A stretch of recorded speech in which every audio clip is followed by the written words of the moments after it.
Hausa-Fulani youth on Monday attacked the Lagos State University LASU Ojo campus along the Lagos-Badagry Expressway and destroyed vehicles parked in front of the school.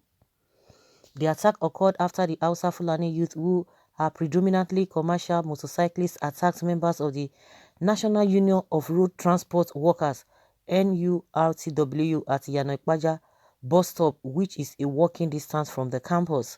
Curiously, soldiers in an OP Mesa branded vehicle, which was stationed in front of the university gate, drove away a few minutes before the attack. The soldiers returned after students of the university mobilized themselves in order to repair the impending attack. Okay. You can imagine.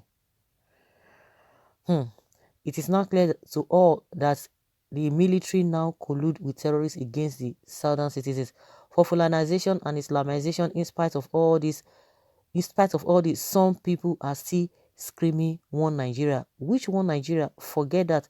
Don't mind him. Let him be talking about one non-existing one Nigeria.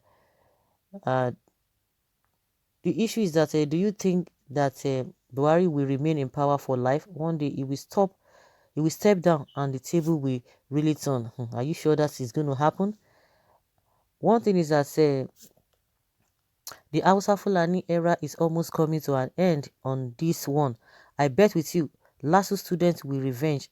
Abino be LASU, way I know. Alabarago will witness countless attacks before the week runs out. Okay. Nigeria have become Fulani Hausa country if it is people from the western part of Nigeria or eastern part of Nigeria. The army will open fire at them, call them terrorists, while the Fulani Hausa are not terrorists. That is why we Yoruba people shall be given our own Yoruba nation. Let's not think like that. Nigeria does not belong to Hausa and Fulani alone. Little from now, they too will be at the receiving end. Is this how the country is going to be running? That, oh, when your people be there, then you can do whatever you want. When you are there, you do whatever you want. No, that means the country is not going to move forward. The best if restructuring or breakaway will solve the problem, so that there will be people, some people will not will not be at the receiving end, while some people will be suffering. No, that is what we're talking about. Oh, some people say, I mean, PDP.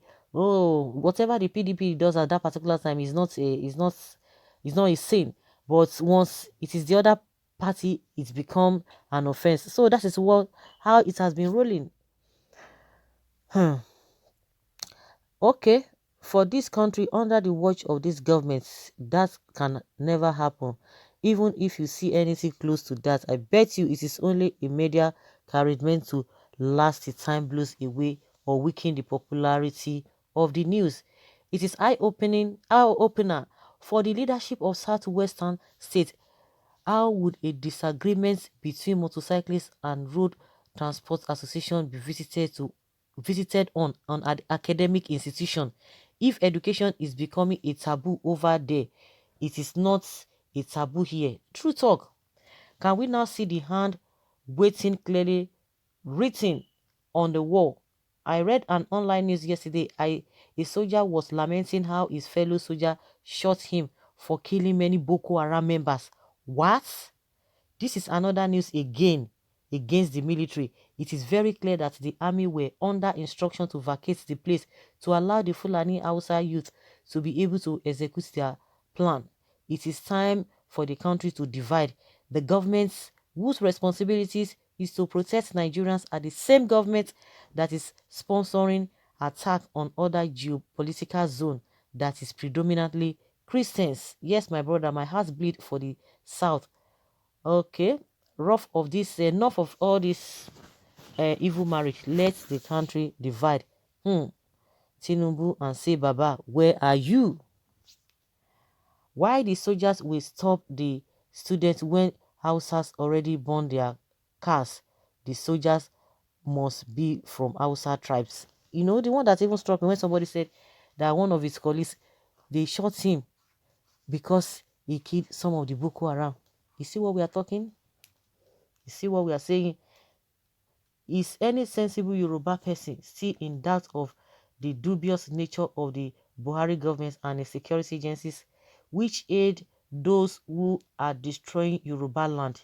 No Hausa or Fulani Okada rider should be allowed to operate again at all in that vicinity.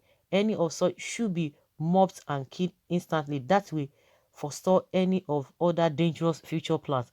Also, security should trace where they live. Do they have a identity?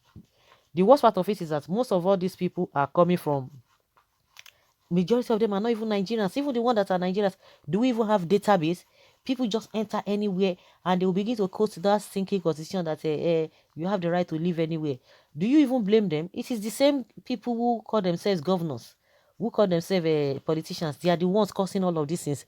Why we heard about this whole thing yesterday, the fight between they call them the motor union or whatever. With all this, they say they increase the fare. They increase the fare from 100 naira to 200 naira. But the issue now is even it's a different ballgame entirely, which the government is even predominantly to be held responsible. But now this whole thing now escalating to the campus. It's a different thing because the problem these people are causing, the so-called politicians, the problem they are causing, is escalating beyond even their own reach. But let them take a decisive action. It's going to be a problem. With all this one now, before you know, after some time, maybe things might just die down. Before you know it again, another thing will just come up, and before it will escalate to something else. Well, Yoruba people, stop complaining because you people brought them into power. I think Sanwo-Olu said Amoteku is useless. The terrorist soldiers he relied upon will soon make fragile Lagos ungovernable for him by shielding Fulani terrorists. You are right.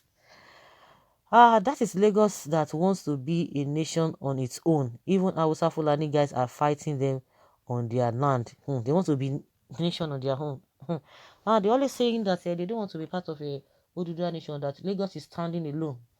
I think this person is right. Oh, Lagos is standing alone. A lot of compromise here and there from the leadership of that Lagos.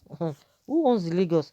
Some people will tell you that, it's for Benin people started it. Oh, Yoruba people did this and that. I forget to. It is one man that owns the Lagos now. If you people don't know, you better know that now. When these things have started escalating to academic arena, the worst part of it is that these people are not even known. Even the Nigerians, how many people are even registered in the first place? If somebody commits an offense, that is the end. You can't even trace the person. So guys, let's hear your opinion and have your take on this. Thank you.